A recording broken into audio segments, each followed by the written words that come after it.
Hello everyone, my name is Celmar Guimarães da Silva. I'm a professor at the School of Technology at the University of Campinas, São Paulo, Brazil, and I'm here to present my work for the 4th Energy Production Innovation Center Conference.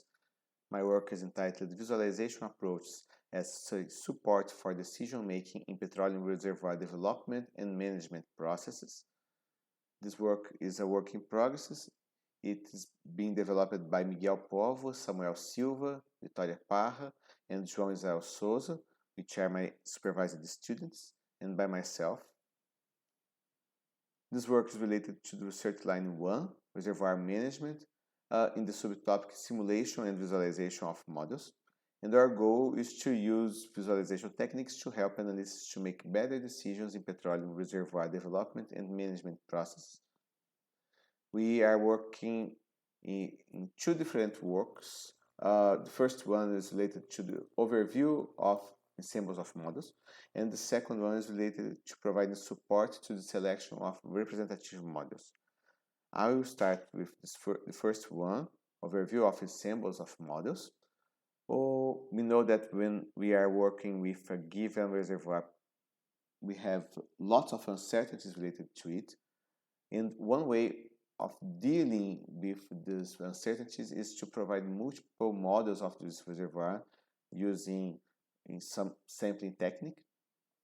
And using the sampling technique, we will have lots of models.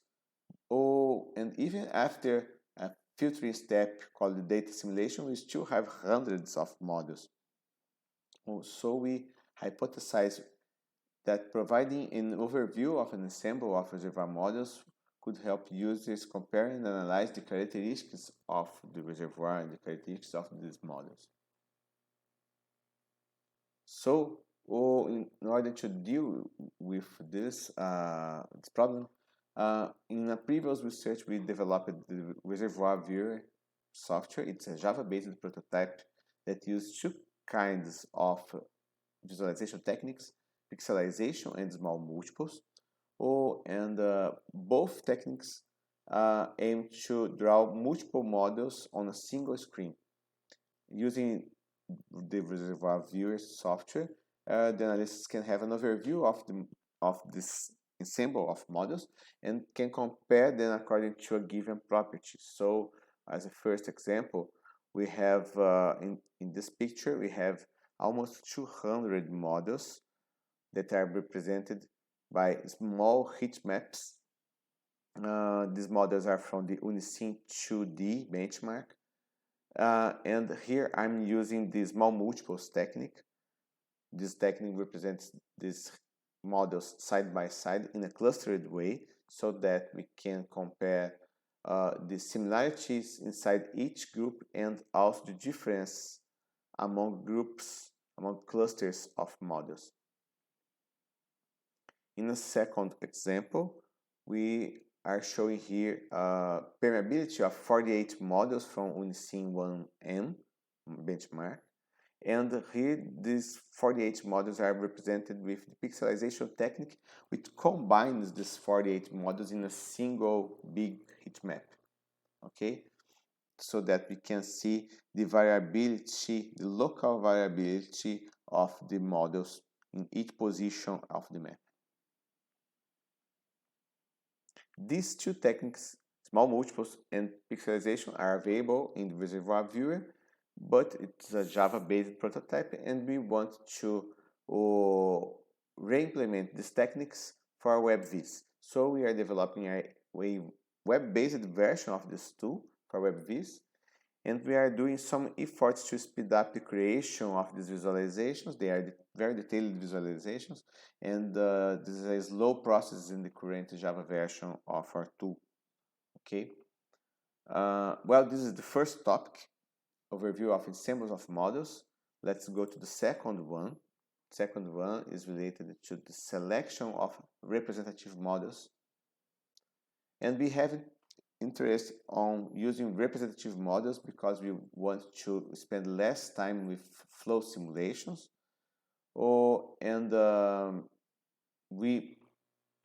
We run a assisted optimization procedure in order to select these models. And the results of this procedure must be inspected by petroleum analysts because they need to analyze lots of things related to the selection and not only the variables that are considered in the optimization procedure. So if we consider here the analysts, they do an iterative selection process. In this process, they provide models, they define the configuration of the selection procedure, they run the software that does the selection. Okay, in this case, this is the RM Finder tool. This tool provides representative models, and the analysts must ask themselves if the selected representative models are really representative or not regarding the initial models. They have three kinds of outputs from the RM Finder that may help them to analyze and analyze and compare these models and to answer this question. These three types of outputs are risk curves, cross plots, and charts related to comparison of attribute levels. They are better represented in this picture from RM Finder. Cross plots to compare variables and representative models and representative models. Again, the same kind of comparison, but related to risk curves. And these two charts, these two sets of charts are the focus of our research. We are researching how to improve the use of interactive visualizations to enhance the decision making regarding the selection of representative models provided by the RM Finder technique. And our focus is on the analysis of output variables of the models. So in the data that is used to provide these cross plots, and the risk curves of these variables. And we are focused on the cases that the problem scales when we have a large sets of variables and also sets of solutions to be compared. Okay. So we aim to help analysts to define if a given solution on a solution here is a set of representative models is really representative, and also to compare sets of solutions. This is a work in progress, and our methodology for executing this research includes interviewing RM Finder users, prototyping interactive visualizations for WebVis, and testing prototypes with users. Okay, so this is our first topic. Our second topic, selecting representative models. And I want to thank Unicamp, Equinor, FAPESP, ANP, Energy Simulation, our research group Unicim, CEPETRO, the School of Mechanical Engineering, CMG, CAPES, and our School of Technology for all the support that they are providing for our research. Okay. Here I provide to you my contact email, celmar@unicamp.br. Okay, and thank you again for assisting this, for watching this video. Okay, that's all for today. Thank you.